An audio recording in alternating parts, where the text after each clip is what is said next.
I really believe that if done the right way, we can get a similar or equal productivity this summer as we have in past summers. And I think the place that it starts is our mindset as trainers, right? One of the things I constantly challenge people on is their kept percentage, right? Are they not good enough to sell, or are you not good enough to train them? Well, here's what I'll tell you. Whether you're training someone over Zoom or whether you're training them in person, it is the same product. It is the exact same presentation that you're teaching them. And I'm very confident that we're going to get similar results. You know, one of the things I say in training when I'm teaching the virtual demo is that we sell just as much, just as often on the virtual demo as we do on an in-home demo. And I really firmly believe that the tips and the points that I'm going to go over in this message will translate into a Zoom training these exact same way that they would in a training in office. So this is the greatest hits. You know, you guys got a piece of the greatest hits at January kickoff. And I'm excited to repackage and redeliver this message. So I'm going to spend the majority of my time today on the training seminar itself. There are some tips for there are some bullets under advanced training and under driving demos here, but we're going to spend the majority of our time on the training seminar itself. So I'm really stoked about this message. Let me go ahead and do a quick screen share here. This document you all have. So training seminar. Okay. First tip, first point is that people don't care how much you know until they know how much you care. The most important aspect of, you know, getting reps to show from day 1 to day 2, getting reps to launch from day 2. In fact, I think one of the biggest aspects of getting them back to advanced training, regardless of the results they get their first weekend, is the connection that you have with the trainee. One thing I want to challenge you on is to connect with every trainee that you have prior to the start of your opening comments and training. You know, now with Zoom training, what this might mean is intentionally getting your best applicants to join your Zoom training 30 minutes early so you can build rapport with each one of them. Having a waiting room set up so that you're able to do a quick group announcement and then maybe talk to people one-on-one for 30 seconds to a minute at a time. One of the ways that I'm going to be intentional about developing relationships with people is through the training confirmation calls. You know, normally we send a text and we're going to have a lot of people set for training this summer, and you might not be able to call every single one of them. But with your top tier trainees, can you connect with them on the Wednesday prior to the training so that they're showing up to the Zoom call with a relationship already with you? So they're showing up excited to listen to you, excited to hear from you, especially if you may not be running every single interview in your office. You know, connecting with every rep before the start of the training time is more important, in my opinion, than starting the training on time. Okay, you know, and frankly, with Zoom training and many of the virtual demos that we're going to be teaching, especially the one that I'm going to be teaching new reps in Virginia that Drew Frank and Wes Frank cavaliered, you know, I believe this is going to cut training times down by an hour, hour and a half, maybe 2 hours each day. So I'm going to be really intentional about developing relationships with people. You know, don't start training until you as the trainers have an opportunity to connect with each person one-on-one, even if for only a few seconds, gang. Okay, this doesn't need to be a 5-minute conversation with every person, but can they feel an individualized connection to you before you address the group as a whole? That will increase your launch. That will increase your influence. So number 1 is just connecting with your trainees. Number 2, expectation crafting phrases. These phrases do not change based on whether you're doing a training in the office or over Zoom. You know, expectation crafting phrases. These are, again, these are ones that you guys have heard me review on multiple occasions. Things like, Hey, listen, training class, do you have to sell Cutco? No. What does Cutco do? It sells itself. And at first, you answer that question for them, right? You go, hey, do you even have to sell Cutco? No. What does Cutco do? It sells itself. After you've hit that a couple times in training, you can start to just be like, hey, do you have to sell Cutco? And then the training class answers, no, Cutco sells itself, right? The expectation crafting phrases. Phrases like, listen, training class, people don't buy Cutco. They buy your belief and your conviction in the product. They don't buy the knives. They buy the fact that you genuinely believe that they should. And you might notice the way that I'm slowing down during certain portions of these phrases, right? I'm not just flying through this. I'm being intentional about my diction, my enunciation. I'm being intentional about my tonality. You know, hey, listen, do people buy Cutco? And a lot of it's also your body language. When you're saying questions like, hey, listen, do people buy Cutco? You know, no, what they buy is your belief and your conviction in the product. You know, do people buy the knives? No, they buy the fact that you genuinely believe that they should. Right? Listen, training class is the question, do people buy? And do you see my body language? Right? When I'm saying this, I'm like, is the question, do people buy? Where there is only one answer based on my body language. Right? Is the question, do people buy? No. Everyone gets something. You know, the question is just, what do they get? What fits them best? Right? What set fits their family? You know, phrases like, hey, let's say a rep goes out and does 10 demos.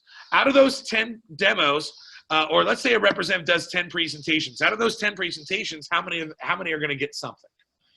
And many times, based on your interview and having averages written on the board or in your keynote, people are going to say 7, right? And you go, hold on, let me try that again. Right? Let's say a representative goes out and does 10 appointments. How many out of those 10 are going to get something? Yeah, 10. Because expectations create reality.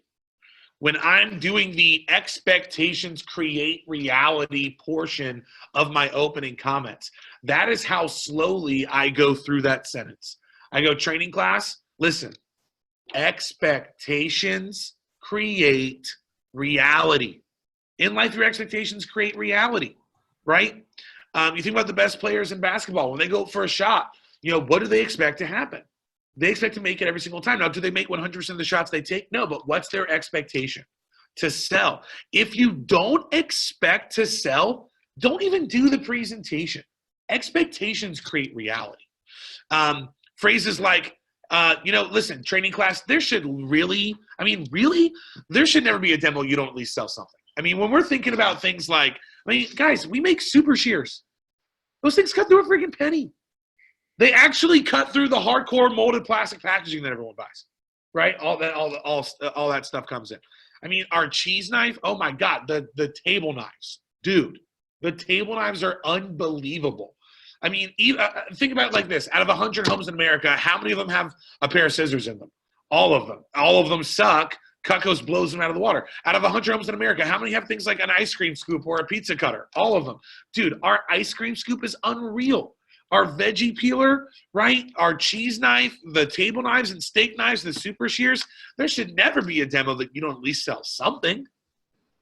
And I think now more than ever, shaping expectation becomes the paramount thing that you do in the training seminar, is shaping expectations. Number 3, the fast start speech, you know, going off on this during the summer and the winter break, right? Hey, listen, people ask me all the time, Bryan, what's your biggest tip? What's your biggest tip? Can you give me your biggest tip? Let me give you my biggest tip. Here's my biggest tip. You ready? Bust your ass your first 10 days on the job. 90% of the reps I train work harder their first 10 days than they do any other time on the job because it builds momentum.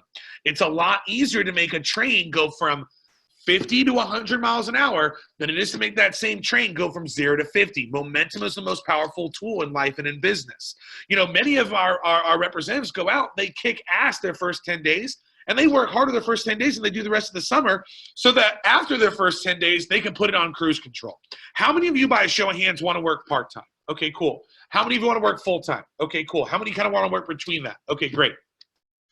Whether you want to work part-time or full-time, let me give you my biggest tip, okay? Bust your ass your first 10 days on the job, okay? And here's why. A lot of our top sales reps will go out and they'll sell $10,000, $15,000, $20,000 their first 10 days on the job. Now, by the way, I want to kind of help shape your expectations, training class. I get that when you hear $10,000 or $20,000 in Cutco sales in 10 days, that sounds like an absolutely enormous amount to you because you really don't have a point of reference. You just have to keep in mind that our average customer spends $400, right? I mean, writing up $2,000 in a day is only writing up 5 orders. Right? Writing up $1,000 is like 2 or 3 orders. By a show of hands, even if you're working part-time, how many of you feel like you could write up 2 or 3 orders in a day? Yeah. I mean, that's how we have so many reps that go out and sell $10,000 in 10 days because $10,000 in 10 days is only an average of $1,000 a day.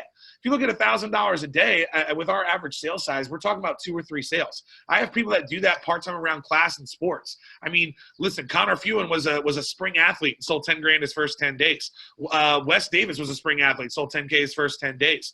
I remember Hunter Capriol. You know, listen, some people go out and they shoot for 10,000 and they fall a little bit short, right? Hunter Capriol is an example of that. He was playing baseball and finishing his senior year. He went out, his goal was to sell 10,000. He only sold 8 grand. You know, listen, his consolation prize was that he made $1,300 in income and was making nothing less than 25% commission the rest of the time he works here, right? And by the way, you know, after another week, guess what happened? Yeah, he hit dirty 30. Right? You know, Joseph Koss was shooting to sell 10,000 his first 10 days. He only sold 6 grand. He was working around final exams and finishing up his college wrestling for the spring. You know, listen, he didn't hit his goal, but he made $1,000 in income. That's a pretty damn cool consolation prize. And here's the biggest reason. It's not even about the money.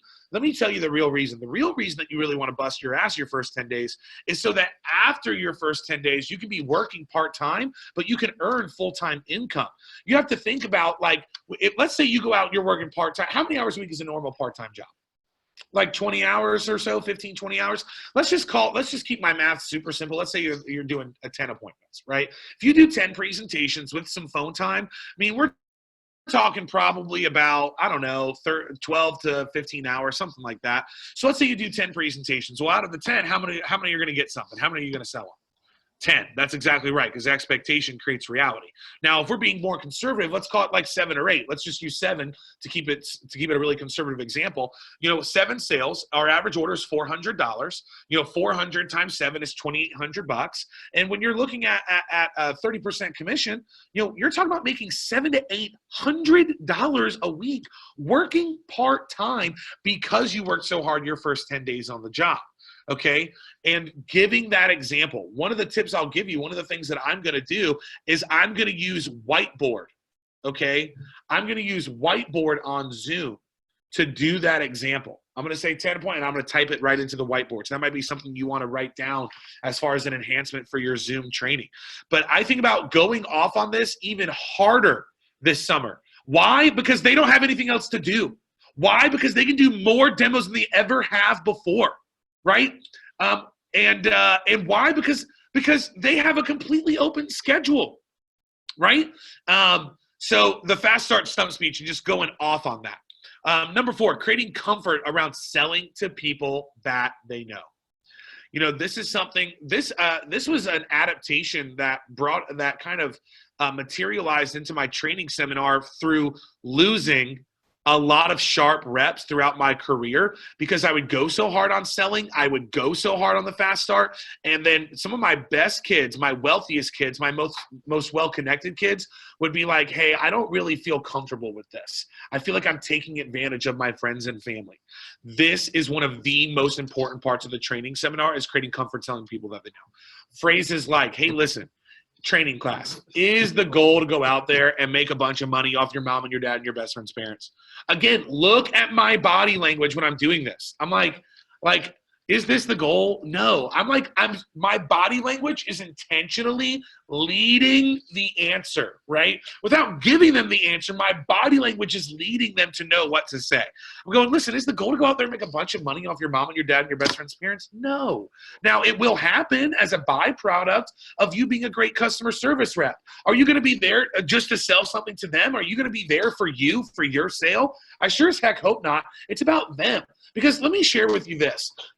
Regardless of how much your customer spends, they could spend $3, $4, $5 grand with you. Do you think 20 years from now they're going to remember how much you spent? Absolutely not. You know, and not for nothing. Let's say a representative makes $300, $500, $1,000 on one sale in income, which happens, by the way.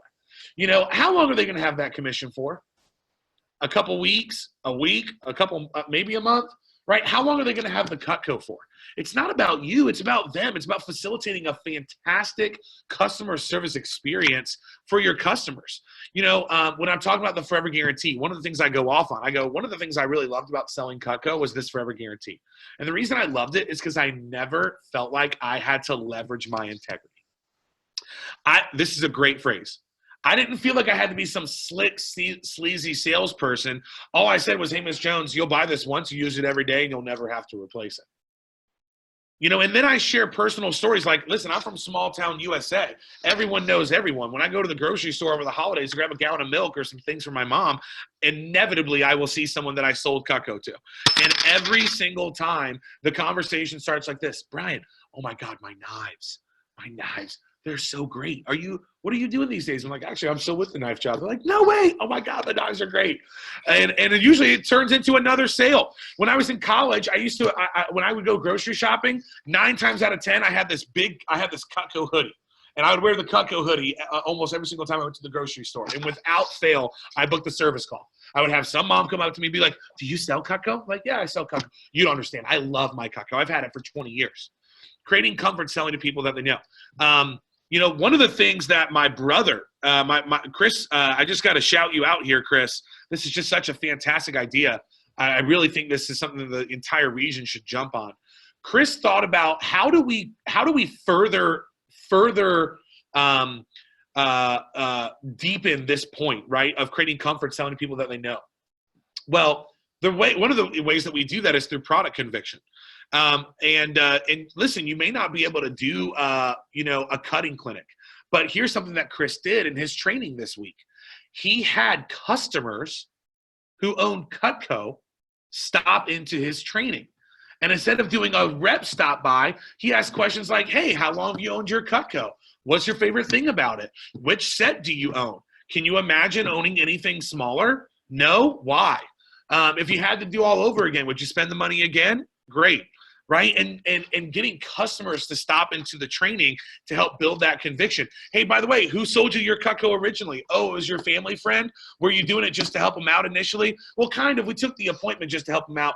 Hey, by the way, what did you end up getting? Yeah, cool. Did you buy that just to help them out? No, we bought it because we love the knives. Right? Things like that. Getting customers involved in the training is a great way to further deepen this point of comfort selling to people that they know and create product conviction. Number 5, creating expectations of what a big sale looks like. Holy shit. This was actually a pretty new, something that I started doing just this past summer, because I really wanted to I wanted to get people in my area thinking, what's big? Right? What's big? I know the DVMs always give me shit about how wealthy the territory that I run is, and I'm not going to tell you that the average household income isn't high, but what I will tell you is that I wanted to get these people thinking about what a big sale looked like. You know, phrasing like, for instance, there's no time too late or too early to call into the office. This is what I'm talking about, the availability bullet point, right? So in my opening comments under availability, I go, hey, go ahead and jot down a bullet point and write down coaching calls. Coaching calls. When you're new, we're going to have a 2 to 5 minute coaching call following every single presentation that you do. And it's going to allow us to be able to coach you based on the scenarios and situations that you're encountering. You know, it's going to allow us to ask you questions, help you build confidence, get you ready to go kick ass on your next demo, keep you updated on standings in your office, and make sure that you're getting paid correctly. And listen, there's never any time too late or too early to call into the office. Heck, one of the biggest sales of our week last week was called in on like a Friday night. It wasn't a monster sale. It was maybe only $2,500 or something like that. But it was called in at like after 10:30 on a Friday night. So there's no time too late or too early to call into the office. That one simple phrase right there, that one seed plant, right? Just the way I'm reacting to that. Hey, let me. This is one of the things I do when I'm talking about when I'm doing the bullet points on the first page of the manual, the tips for the demo. When the customer asks for prices, right? Hey, really quickly, while I'm on this note, let me just help you shape your expectations of what a big sale is, okay? What is a big sale to you? Like when you dollar amount, what do you think a big sale is? And pretty much every time they're going to say $1,000. And you're like, now that's a very typical response from new trainees, because for you guys, most of you being 17 to 22, 18 to 23, $1,000 is a fortune to you. Okay. Reality is that 20 to 30% of our orders will be $1,000 to $2,000. Okay. So actually you're going to write those sales up quite frequently. What's a big sale? And then someone goes like 3,000, 4,000, you go, yeah, that's a big sale. Okay. And just helping shape their expectations about reality, right? Number 6, a strong competition and value section. Flow and delivery matters. Okay. Let me give you one of the moneyest things I do when I'm doing this. Okay. So I'm going to bring the homemaker over here real quick. This is so good. So I will absolutely, when I'm running training this summer over Zoom, I will absolutely be standing for this portion. Okay. And simply so I can do this part. So I'll have the homemaker here, right? And I'll be talking about, my objective is to craft expectations around this set being $4,000. So I started by going, hey, listen, I know when you hear, $2,000, $3,000, $4,000 for a set of knives, $4,000 for a set of knives, that's a lot to you because you're a college student. And the reality is it's just not that much to our target market. Let me show you why $4,000 for a set of knives really isn't that big of a deal. Now, look what I'm doing. When I'm saying these words, I'm tapping the homemaker. I'm going, let me show you why $4,000 really isn't that big of a deal for a set of knives to our customers. And I'm tapping the homemaker while I'm saying $4,000. So automatically, without doing hardly anything else in my value section, what I'm getting people to think is that this set costs $4,000 simply by tapping it while I'm doing this phrasing during the value section of the training seminar. Okay, so these are very subtle psychological things that you can do with even something as simple as just tapping the set. Hey, I get $4,000 to you guys. That is a ton of money for a set of knives. Let me show you why it's really not that big of a deal to our target market. The reality is, why do I know that every single one of your customers can afford a set of Cutco? Here's why. How many of your customers that you're going to go do a demo for are going to have a flat screen TV? Every single one of them. And God forbid, if that flat screen fell off the wall today and shattered on the ground, what would they do? When would they go get a new one? Literally today. They would literally go today, they would swipe their credit card or they would order it on Amazon and it would arrive 2 days later. They wouldn't even think about it, right? So let me show you why this isn't that big of a deal to you. When you walk into a customer's, if you think about your family friends' homes, right? If you think about your mom's house, you could walk downstairs and within 30 seconds to a minute, you could pick out 5 to 10 things that cost between $1,000 and $5,000. What $2,000 and $5,000? What kind of things would those be, right? And I'm doing the example on my phone, right? What I'll probably do in Zoom this time is I'll just go ahead and type them right into the whiteboard, right, on Zoom, and I'm just be like, okay, this, okay, that, okay, this, okay, that. I'm like, and I always give them ranges. I go, hey, if lower quality, maybe you can find a fridge for like $1,500 or $2,000. A higher quality fridge like Sub-Zero, the ones that have two big double doors or that are built into the cabinets. Those might be a $5,000 to a $10,000 fridge. You might be able to find a stove range for like $2,000, or you could get a wolf range, and those are like $7,000, right? And I give them a range so that there aren't some people that are thinking bullshit. Right? Bullshit. I give them a range so that I'm covering myself. And here's what you're going to find when you do that. When you give that range, people are like, yeah, okay, yeah, okay, cool. One of my favorites is when they go cars. I go, we'll come back to that. And then I come back to the cars example when I'm in the value section. I'm like, let's just not even say they have like super nice cars. Let's just say they have like a fully loaded Honda Accord. Well, how much is like a 2019, 2020 fully loaded Honda Accord? It's probably like $30,000-$35,000. And let's say they have a Honda Accord and a Toyota Camry. That's $60,000 worth of vehicle sitting in their driveway. And they probably have a pre-owned car for their kid that probably is $5,000 to $10,000, right? You know, we're talking about $50,000, $60,000, $70,000 worth of cars in their driveway. You know, and just really building that number up. So again, I get it. $4,000 for a set of knives, and I'm tapping this. $4,000 for a set of knives, that's a lot to you, but to our target market, that's really not that much. They spend money like that frequently because they buy things for their home all the time, right? Number 7, brainstorming activity. This is another section that I feel really passionate about you needing to nail. You know, and what we're going to do is I'm going to use Q this summer, and I'm just going to do this brainstorming activity right through Q. Right? Because it already has their contacts listed. They could go friend, customer, or neither, right? Friend, customer, neither. And reality is there's not going to be hardly any neithers. It's either going to be friend or it's going to be customer, right? It's either going to be a potential customer or it's going to be their friend. If it's their friend, Q allows them to just be able to send out that text to all their friends. It's going to streamline that process, you know, in a huge way. One of the other things that you could do is you could have a Google form. Right, in the virtual demo that I'm going to be teaching, they actually have a chance to click, and it brings up, you know, a brainstorming activity: best 5, top 10, fast start 20. You know, taking your time in that section, realizing that my objective is to get them to brainstorm 50, 70, 100 names. That's what builds confidence, and I'm going to have a lot of people to show Cutco to. Remember, training class: your first demos are not for practice. Okay, listen, I just like slam this. Anyone that sees Gary Vee, you probably see him do this when he's like chastising something, right? He's like, you know, you see him do that? I do that in training. I go, listen, your first demos are not for practice, okay? Your first demos are not to get experience, okay? Your first demos are for confidence, okay? They're for confidence. They're not for practice. They're not for experience. They help you to build confidence. That's why I want to see you. That's why the key is to see your best 5 customers first. Don't wait to see them later until you're good. See them initially, build confidence. Plus, your best customers are going to give you recommendations to who? Their best customers. And what happens is you build a big, badass lead base quickly and early, okay? So see your best 5 customers. Now, keep in mind, I said your best 5, not your easiest 5. Okay, grandma might be your easiest to get because she loves you, but maybe she's on government assistance, Social Security. She doesn't cook that much anymore. That doesn't sound like your best customer. I'm talking about your best. Okay, so after you have this, after they've done the brainstorming, they have this big list. I go, okay, so let's pretend I'm going to take you on a field trip to one of my favorite cities on earth, Las Vegas, Nevada. And let's pretend that when I get there, I'm going to give you a $1,000 playing chip. And you're allowed to put that chip on anyone's name that you want.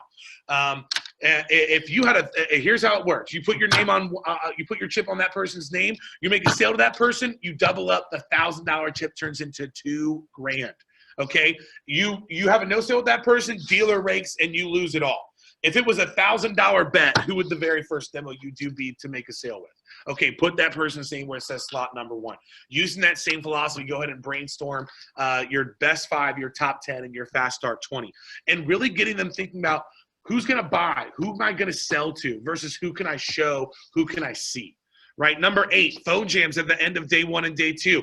Utilizing Q immediately with this, having them make their first calls from Q on day 1, making sure that they load another 30, making sure they have 30 numbers loaded when they come in on day 2, and how easy this assignment's going to be to track.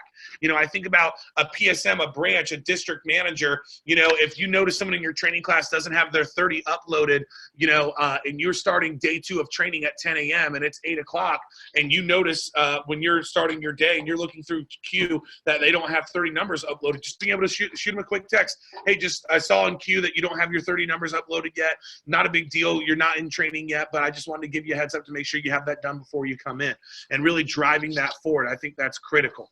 You know, I think about the ability to drive demos through Q. I mean, seriously, this program is unbelievable. This app is so sick. And I just think about the ability to really drive calls, drive demos booked. And there's no bullshitting with this, right? There's no fudge factor. Like, there were times where I would run training and we would have blank number demos booked, and I'd be like, hey, let's just automatically take off 10% of this. This is a really big number. I feel like some people were fudging some stuff. Let's knock off 10% of what we booked, and that's probably how many demos we actually have. There's none of that this summer because of Q, right? So brainstorming, the top 5 focus, critical. More important than ever before, making sure that people see their best 5 customers. The phone jams at the end of day 1 and day 2. What I'm going to do is I'm going to put people in breakout rooms on Zoom when we start making calls, right? And I'm going to pop in and listen to them make their first couple calls. One thing that I really love about the virtual demo that I'm going to be teaching is that there is a video of someone booking a demo following the exact script. It sounds great. I'm just going to ask the training class, hey, how do you think she sounded? Yeah, she sounded great. Guess what she was doing? Reading that script word for word. So I know you feel weird about it initially, but if you read it a couple times, you're eventually going to sound as good as her after doing it 5 or 10 times. Okay. And helping them create comfort around making those first couple of calls. Hey, book 3, and then you'll meet with me one-on-one, and I'm still going to do all the PCs the same exact way, gang. I'm going to PC everybody in breakout rooms. I'm going to PC them one-on-one. I'm going to ask them how they're feeling about training. I'm going to check their temperature. I'm going to remind them of assignments. I'm going to get their goals written down, and I'm going to make sure they're focused on their best 5 and making sure they have 5 demos booked before they leave, and I'm going to plant seeds for my PR talk the next day. Number 9, most popular sets. Really downplaying the size of the homemaker. Look, this thing is only 7 knives, 2 forks, and a spatula. It's enough to get you by if you cook like never. This is like this is the set that most people get for like their mountain house, lake house, beach house, river house. The best set of Cutco that we make. Don't get me wrong. I have the complete set. I can't imagine owning any other set of Cutco. That is without question the best value that we make. But the medium set is without question the best set that we make. That's why it's called the signature. It's the Cutco signature. It's what we're known for. And I believe in my heart and soul that this is the set that should be on every single countertop in America. Going off on the signature set. Making sure that people really are. And one of the things I'm gonna do is I'm going to physically, when I'm going over names and uses, I'm going to do a cutting station live on Zoom. So like what I'm saying is, as I'm going through, I'm going to say, okay, this is the paring knife. Your moms all know how to use this. I'm not going to show you how to use this one. Pair in the air. This is a paring knife. Everyone needs one of these. Trimmer. Here's the trimmer. Check this out. And I'm going to cut a tomato. I'm going to say, do you see how freaking sick this is? And I'm going to transfer my enthusiasm to them through just a cutting station with each food while I'm doing names and uses. Then I'm going to go fucking off on the cheese knife, the Hardy slicer, the Petite Santoku on day 2. I'm going to talk about the shears. I'm going to talk about the block. I'm going to talk about the steak knives. And I'm going to have these 2 sets sitting here, and I'm going to be cutting things with this while I'm going. So just really downplaying the size of the homemaker. This is our basic set. I mean, the reality is I don't even have kids yet. We only cook probably 3 nights a week from home. We do HelloFresh, so we do three meals a week from home at least. And that's really all the cooking that we do from home. But my wife and I, our set is never full. We never have every knife in the block. What does that tell you? We're using it all the time. We don't even have kids yet. I can't imagine how someone only gets by with a homemaker, right? Why was this the most? Hey, by the way, the homemaker was our most popular set for 40 years. Why? Because it was the biggest set that we made until we came out with the medium and the complete set. You wonder why those sets outsell the homemaker? It's because they're bigger and better and people love them more. Number 10, day 2 expectations talk. Remember, you got to crush this thing, okay? Again, let me use myself as the scapegoat and the example of what not to do. I blew this over January program. And because of that, we blew over January program. Okay, we only did probably 80K in new business or something in the month of January, where I really thought that should have been 160 to 200K in new business CPO. The reason is because we did not have people back into advanced training. We didn't have people back into the biggest issue was we didn't have people back into the first phone jam and team meeting because we didn't set the expectation in training. Remember, the order goes coaching calls, advanced training 1 and 2, team meeting, PSP meeting, phone jams, and conferences. Okay, and you want to talk about each one of those. You guys have seen me do this. Again, this is on the videos. If you haven't, dig into the expectations talk. This is 10 or 15 minutes that sets up rep retention for the rest of the summer. Okay, it's critical. Number 11, the cutting station. Again, what I'm going to be doing this summer over Zoom is literally me physically doing this cutting station while I'm on Zoom going through each piece. I'm going to do tomatoes, carrots, potatoes, celery, bread, pineapple, and watermelon. This is going to be fun. It's going to be dripping with my enthusiasm for Cutco. I'm totally going to share it with customers or transfer it to my trainees. And I'm going to say this. Here's a great phrase. I'm going to go, hey, would you be any less or more excited if I was doing this with you in person physically? No, you'd be just as excited as you are right now. Hey, would you be any less excited any less or more excited if I was doing this with you physically? No, you'd be just as excited because my enthusiasm is what dictates yours. This is one of the biggest things that we need to get across to our trainees this summer more than ever before is that your enthusiasm dictates the customers. If you're at a level 10, they're at a level 8. If you're at a level 8, they're at a level 6. If you got a 60 on a test, what does that mean? It means you fucking failed it. Okay, so just keep in mind, if you want your customers at a 10, you have to be at a 12. And just like we taught when we were doing in-home demos, you know, your enthusiasm needs to be higher on the virtual demo because they can't physically see your enthusiasm. They have to be able to hear and feel it, right? Same thing for you as a trainer. This is critical. And then 12 I have here is the day one PC. And here are the questions I ask. Hey, how do you feel about training so far? What's your favorite part? What are you most excited about? I review their info sheet.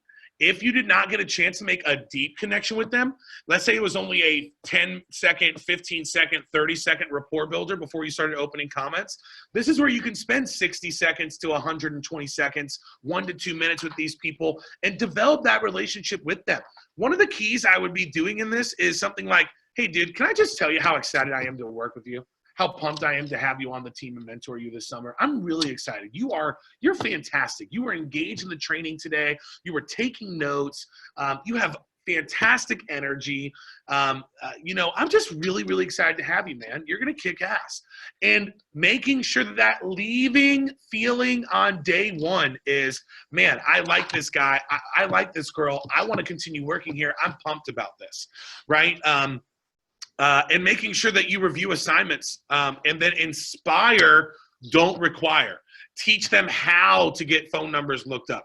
Teach them how to send the text through queue. Teach them how to talk to their parents. Teach them how. Don't just say, yeah, here's what you're going to do and then get frustrated when they didn't do it. You have to teach the how.